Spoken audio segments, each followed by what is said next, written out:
So point slope and standard form. Okay, we'll start with point slope form. We've covered point slope form.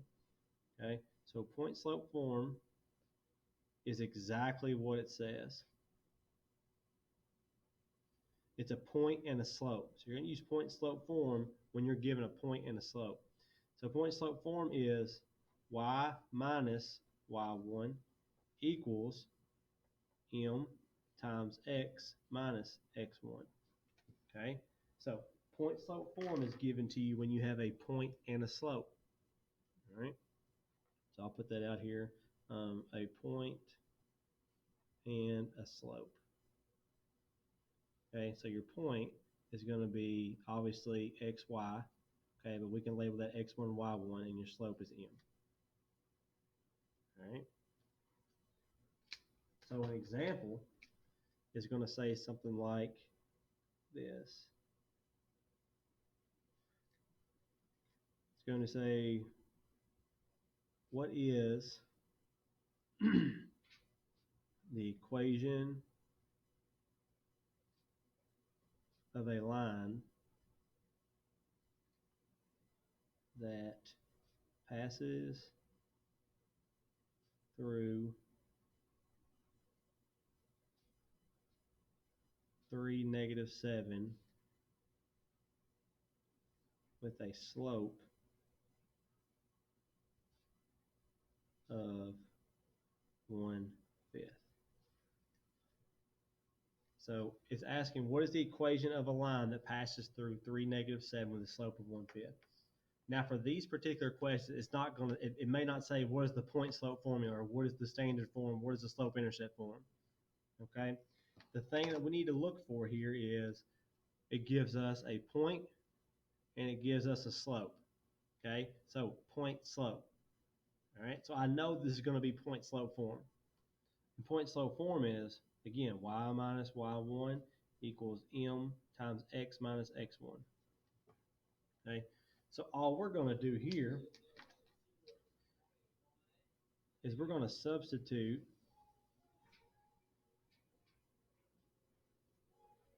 the point and slope into the formula.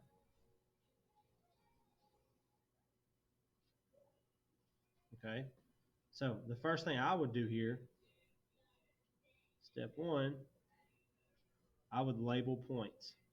Just like we did with slope formula, I will label my points. Okay, so this point right here, I would just go x1, y1. All right, and then my 1/5, that's going to be my slope, which is m. Okay, so we label our points, and now all that's left to do is step two, we're going to substitute. All right, so again, this is y minus whatever y1 is. Okay, what's y1? Y1 is -7, so y minus -7 equals m. What's my m? My m is 1/5 times the quantity of x minus, what's x1? X1 is 3, so x minus 3. Okay. Now I know this may be confusing because you may look at this and say, oh, well, this means -3.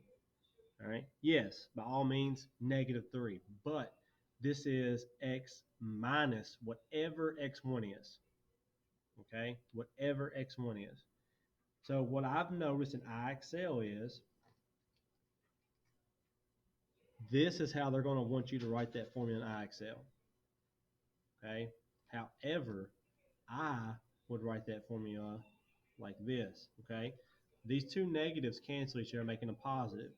So it could also be y plus 7 equals 1/5 times x minus 3. That is also correct. Okay. I like it like this personally because the negatives next to each other, sometimes that can be a little misleading and confusing. Okay.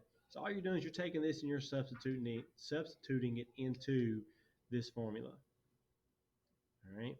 That's it. point slope form, you have a point, you have a slope, you're substituting it, and we're going. All right. Now, what if it asked me to graph this? Okay. I can change this into slope intercept form. All right. We can do that because we know our equation rules. All right. So let's look at converting from point slope to slope intercept. All right, we're going to convert from point slope to slope intercept. This is if we were asked to graph this. Okay, so let's take this same example. All right, and let's say that we got y minus -7 equals 1/5 times x minus 3. One thing to remember here is the goal is to solve for y, okay?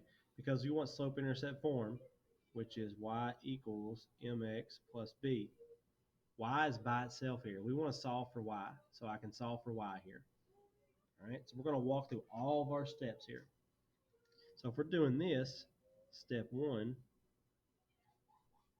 okay, what we're going to do first is we're going to do distributive property and get rid of all this. We want to make this as simple as possible. So I'm going to do my distributive property, which is 1/5 times x, all right, which is going to give me 1/5 x, and then 1/5 times -3, that's just between -3 over 5. And we're going to bring everything else down, equals y minus -7.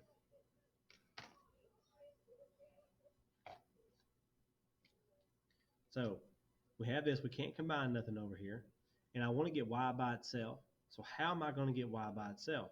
Okay, step 2,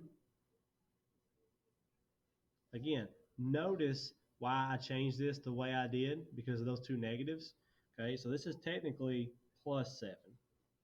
All right, because these two negatives will cancel each other out. So step 2, we're going to subtract 7 from both sides, because what I do to one side, we have to do to the other. All right, so all that's left is y. We achieved our goal. Y is by itself. I'm going to bring down my 1/5 x. -3/5 minus 7. I always choose these problems that are hard with all these fractions. So anyway, so if I was subtracting this, I'll do this real quick in my head. So we're gonna add these up.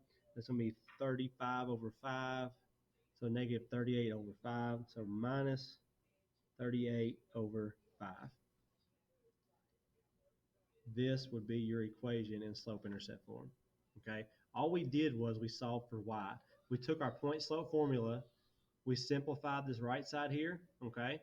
And then all we did was got rid of this constant to get y by itself, okay? And that was all we did there, all right? So if it asks you to write an equation in point slope, you just pull your points out, substitute them in here, okay? And it gives you your equation. If it asks you to graph it, what I would do is I would convert it to slope intercept form, and then you can plot your points and go from there, okay? Now, something else to look at. You can also graph this if it gives you this equation says graph this, graph from point slope form. Okay, you have a point and a slope. All you would have to do is plot this point and then use that slope to graph that line as well. Okay, even if you didn't have this part up here, you could still pull that information out. All right. So the next topic, let's look at standard form.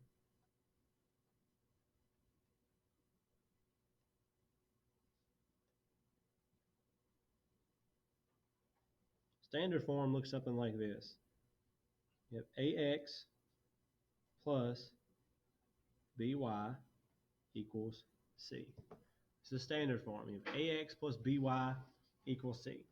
Standard form is, it's almost like a thing of the past. You don't really see it that often, okay, but it is used. Okay, so the things you need to look for here is we have everything that we had before. We have an x, okay, you have an x and a y, all right,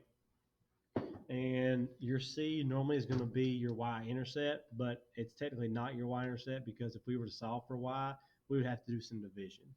Okay, so I will show you guys how to do that.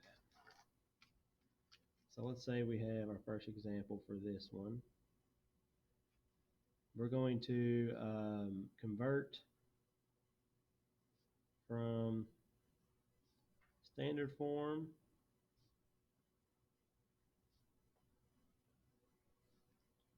to slope intercept. All right, and let's say we have, I'm sure I'm gonna make this hard on myself, but negative 3x plus 5y equals negative 25. Okay, we're going to convert this into slope intercept form. Now, what is slope intercept form?